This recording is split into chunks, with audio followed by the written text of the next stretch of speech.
Hello students, how are you? I hope that you all are doing well. I am Pankaj sir and today I am going to teach you an emotional and a spiritual poem, The Last Bargain, written by Ravindranath Tagore. Dear students, before I read this poem, let me introduce you with the poet. Students, you all have also heard the name of Rabindranath Tagore.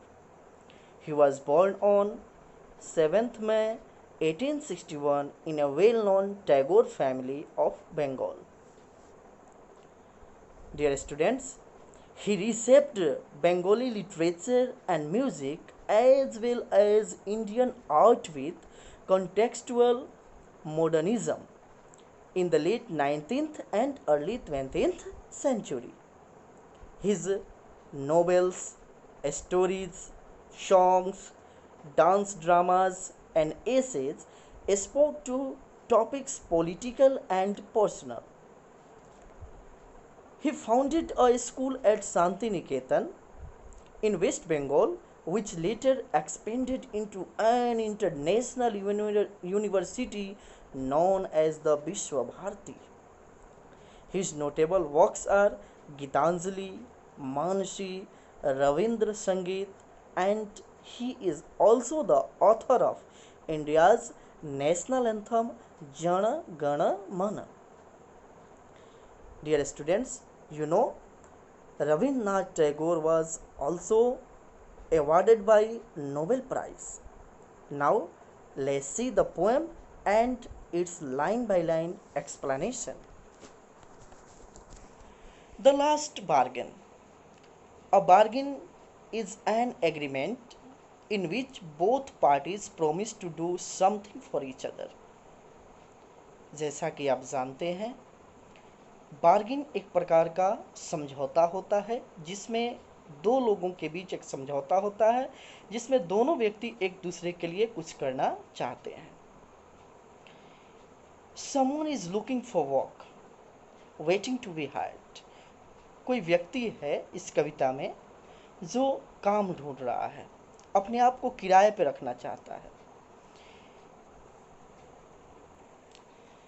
He strikes a bargain but thinks it worthless.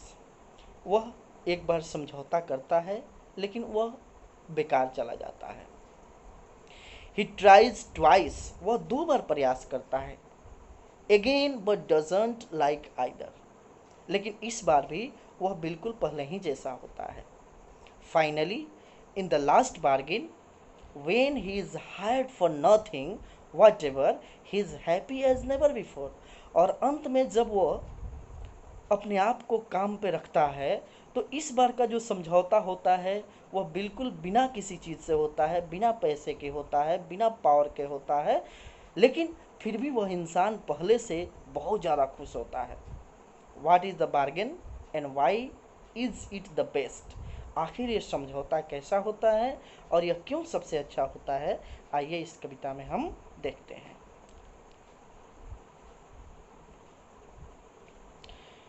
Come and hire me, I cried while in the morning I was walking on the stone paved road. आओ मुझे काम दो, मुझे किराए पे रख लो, मैं चिल्लाया जब मैं सुबह में पथरीले रास्तों से गुजर रहा था या पथरीले रास्तों पे टहल रहा था. Sword in his hand, the king came in his chariot. हाथों में तलवार लिए रथ पर सवार एक राजा आया. He held my hand and said, उसने मेरी हाथों को पकड़ा और बोला, I will hire you with my power. मैं तुम्हें अपने ताकत के बल पे किराए पे रखता हूँ, तुम्हें खरीदता हूँ. But his power counted for naught and he went away in his chariot. लेकिन उसकी यह शक्ति जो थी, उसका पावर जो था, वह बिना काम का था और वह बेचारा अपने रथ में वापस चला गया. डेट मीन्स यहाँ पे पावर को जो है उसने वैल्यू नहीं दिया है. In the heat of the midday, the houses stood with shut doors. मध्य दिन था, मध्याह्न का समय था। गर्मी के कारण सभी घरों के दरवाजे बंद थे। I wondered along the crook land, मैं टेढ़े मेढ़े रास्तों से गुजर रहा था। An old man came out with his bag of gold, तभी एक बुढ़ा व्यक्ति जो था सोने से भरे बैग के साथ आया। ही पोंडर्ड एंड सेड, उसने अपने थैले को आगे किया और कहा, I will hire you with my money, मैं तुम्हें अपने पैसे के ताकत पे खरीदूंगा। He weighted his coins one by one, वह एक एक करके अपने सिक्के बढ़ाता गया, अपने पैसे देता गया। बट आई टर्नड अवे, लेकिन मैं वहाँ से वापस चला गया। डेट मीन्स यहाँ भी जो है वह व्यक्ति जो है वो पैसे को वैल्यू नहीं दिया है, यानी पहले उसने पावर को वैल्यू नहीं दिया, फिर उसने पैसे को वैल्यू नहीं दिया। इट वॉज इवनिंग, शाम का समय था। The garden hedge was all flower, बगीचे में चारों तरफ फूल खिले थे। The fair made came out and said, तभी एक सुंदर स्त्री आई और बोली, आई will hire you with I smile, मैं तुम्हें अपने मुस्कान के बल पर, स्माइल के बल पे खरीदूंगी। हर smile paled and melted into tears, उसके उसकी मुस्कुराहट जो थी वह फीकी पड़ गई और आंसुओं में पिघल गई। And she went back alone into the dark, और वह बेचारी अकेले अंधेरे में चली गई। डेट मीन्स यहाँ पोइट जो है स्माइल को भी यानी ब्यूटीफुलनेस को भी जो है वह महत्व नहीं दिया है, वैल्यू नहीं किया है।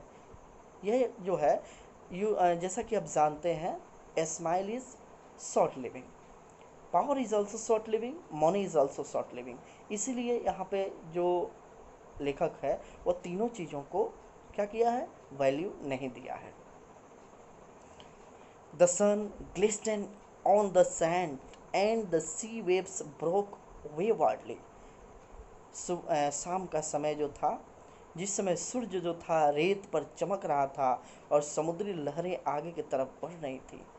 अ child sat playing with shells, वहाँ एक बच्चा जो था सेल्स से, सीप से, घोंघों से खेल रहा था। He rise his head and seem to know me and said, वह अपने गर्दन को घुमाया जैसे कि वह मुझे जानता हो, और उसने कहा, आई हायर यू विथ नथिंग, मैं तुम्हें बिना किसी चीज़ के खरीदता हूँ, किराए पे रखता हूँ। From henceforward that bargain struck in child play made me a free man, उस बच्चे के खेल में जो यह समझौता हुआ, इससे मैं एक फ्री इंसान बन गया, एक आज़ाद इंसान बन गया। कहने का यह मतलब है, कवि ने यह बताया है कि पावर जो होता है, मनी जो होता है, स्माइल जो होता है, ये शॉर्ट लिविंग होता है, और इंसान की संतुष्टि के लिए, उसकी स्वतंत्रता के लिए, उसकी आज़ादी के लिए कंटेंटमेंट जो होता है वह बहुत ज़रूरी होता है। मान लेते हैं आपको कोई अपने पावर के बल पे, अपने पैसे के बल पे, अपनी सुंदरता के बल पे किराए पर लेता है, तो आप उसके गुलाम बन जाते हैं, आप उसके अंडर में रहते हैं, आप उसके कंट्रोल में रहते हैं, वो जैसा कहता है वैसा आप करते हैं। लेकिन जब आप बिना किसी चीज़ के, बिल्कुल सिर्फ सिंपैथी के बल पे, सहानुभूति के बल पे किसी के साथ जाते हैं, तो आप बिल्कुल फ्री रहते हैं, आज़ाद रहते हैं। इसीलिए कहा गया है, sympathy is far greater than gold. Okay, तो ये थी आपकी कविता द लास्ट बार्गेन। अब हम इस कविता के, इस पोएम के क्वेश्चंस आंसर्स को देखेंगे। Okay, the last bargain, walking with the poem. The first question, who is the speaker in the poem? Answer, the speaker in the poem is a man who is looking for work. The king sword in his hand suggest, राजा हाथ में तलवार लिए किस चीज़ को दर्शाता है? Wealth, power, more power than wealth. आपका आंसर होगा power.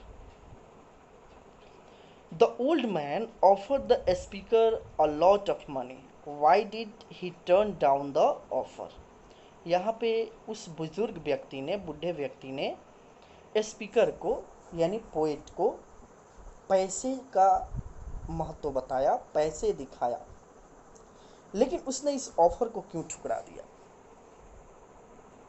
The old man offered the speaker a lot of money. However, he turned it down because he realized that money cannot give him what he actually desire. पैसे हमें वो चीज़ नहीं दे सकता है जिसकी हमें इच्छा है. He had not till then realized that what he actually desired was happiness. When the old man was counting the gold coins, the speaker realized that once the money was finished, or the work the old man wanted to hire him for was done, he would again be out of the work. More than that, he would be bound in this bargain. It did not satisfy him, and therefore he turned it down. Okay? Question number 4. Find in the poem lines that match the following. Read both and one after another. I have nothing to give you except goodwill and cheer. The first. Your answer is I hire you with nothing. कहने का अर्थ हुआ कि poem का कौन सा sentence इस बात को एक्सप्लेन करता है. I have nothing to give you except goodwill and cheat. आपका आंसर होगा I hire you with nothing. Second है her happiness was no more than sorrow in disgrace. इस लाइन को कविता का कौन सा लाइन मैच करता है? आपका आंसर है her smile pelt and melted into tears. Third है the king's might was not worth much. इसमें आपको कविता का कौन सा लाइन मैच करता है?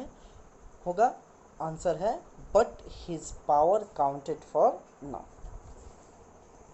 लास्ट क्वेश्चन है how did the speaker feel after talking to the child on the beach? वो जो समुद्र के किनारे बच्चा जो खेल रहा था उससे बात करके लेखक को कैसा महसूस हुआ?